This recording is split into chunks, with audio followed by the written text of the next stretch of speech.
चंदनी ताने चलल न सन जदेवा घूटी भरा धोती भींजे घूटी भरा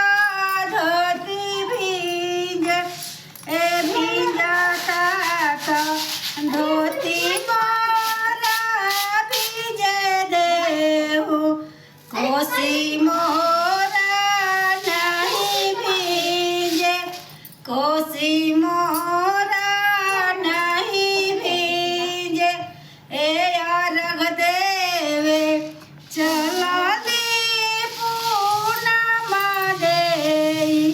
सवा लाख के साड़ी भींजे सवा लाख के साड़ी भींजे ए भींजता तो साड़ी मोरा भींजे देहु कोसी मोरा नहीं भींजे कोसी मोरा नहीं भींजे